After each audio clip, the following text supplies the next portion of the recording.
শিক্ষকৰ প্ৰহাৰত এজন ছাত্ৰৰ মৃত্যু হোৱাৰ অভিযোগ উঠাৰ পাছতেই উত্তপ্ত হৈ পৰিছে ঢেকিয়াজুলি চিৰাজুলি। উচিত তদন্ত হ'ব লাগে, দোষীক কৰায়ত্ব কৰি শাস্তি প্ৰদান কৰিব লাগে। এই ছাত্ৰজনৰ নাম অমল মাহাতো।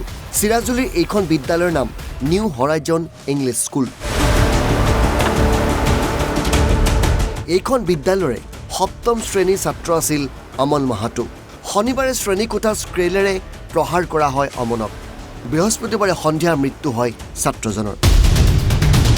পৰিয়াল আৰু স্থানীয় লোকৰ মতে শনিবাৰে নিশাই ছাত্ৰজনৰ স্বাস্থ্যৰ অৱনতি ঘটে আৰু তেজপুৰ মেডিকেলত ভৰ্তি কৰোৱা হয়। শিক্ষক উত্তম মহন্তৰ প্ৰহাৰৰ ফলতেই আঘাতপ্ৰাপ্ত হৈ ছাত্ৰজনৰ মৃত্যু হোৱাৰ অভিযোগ আনে। যদি টিচাৰজনে মৰাৰ ফলত তেওঁৰ মৃত্যুবৰণ কৰিব লগা হৈছে তেন্তে টিচাৰজনে শাস্তি পাব লাগে।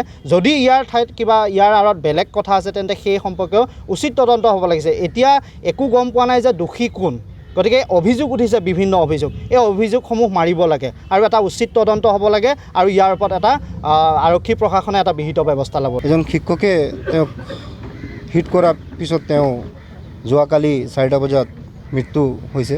আপোনালোকে গমেই পায় যে হিট কৰা মানে একেবাৰে বন্ধ কৰা হৈছে, যে বাচ্চাকেইটাক কোনো ধৰণৰ মাৰপিট কৰিব নোৱাৰে।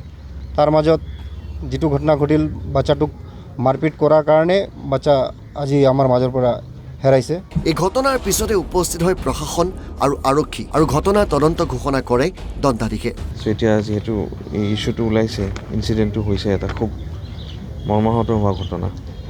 পৰিয়ালৰ প্ৰতি আমাৰ সমবেদনা থাকিলে আৰু আমি ইয়াৰে নিশ্চয় তদন্ত কৰিম আৰু যদি কিবা তেনেকুৱা ধৰণৰ হৈছে তাক আমি পোহৰলৈ আনিবলৈ চেষ্টা কৰিম।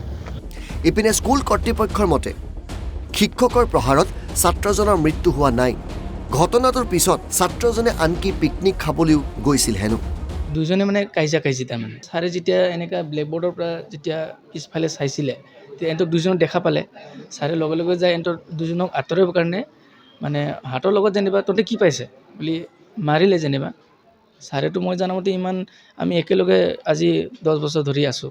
ছাৰেতো আগৰ অপেনিঙৰ পৰা আছে ইয়াত। ছাৰেতো এনেকুৱা যিটো মাৰা ৰেকৰ্ডে নাই। এই পোৱালীয়ে মানে অমন কুমাৰ মাহাতো এই মানে পিকনিক খাব গৈছিল বোলে লগৰ লগত। ঘৰত খাইছে না ক'ত খাইছে আমি দেখা নাই, যেনিবা কাৰ লগত গৈছে দেখা নাই। এতিয়া আমাকতো জনা নাই, সোমবাৰ মংগলবাৰ আমাকো জনোৱা নাই। এতিয়া আমি গম পাইছোঁ যে বুধবাৰে ৰাতিতহে মানে হস্পিটেল লৈ গৈছে। ইতিমধ্যে অভিযুক্ত শিক্ষক এইজন উত্তম মহন্ত সম্প্ৰতি আৰক্ষীৰ জিম্মাত আছে।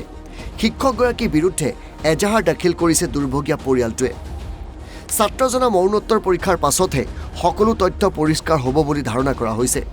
কিন্তু এখন বিদ্যালয়ৰ 7ম শ্ৰেণীৰ এজন ছাত্ৰই এনেদৰে মৃত্যুক সাৱটি ল'বলগীয়া হোৱা ঘটনাই অঞ্চলটোত শোকৰ ছাঁ পেলাইছে। ঢেকিয়াজুলিৰ পৰা পংকজ মাহাতো, NB নিউজ।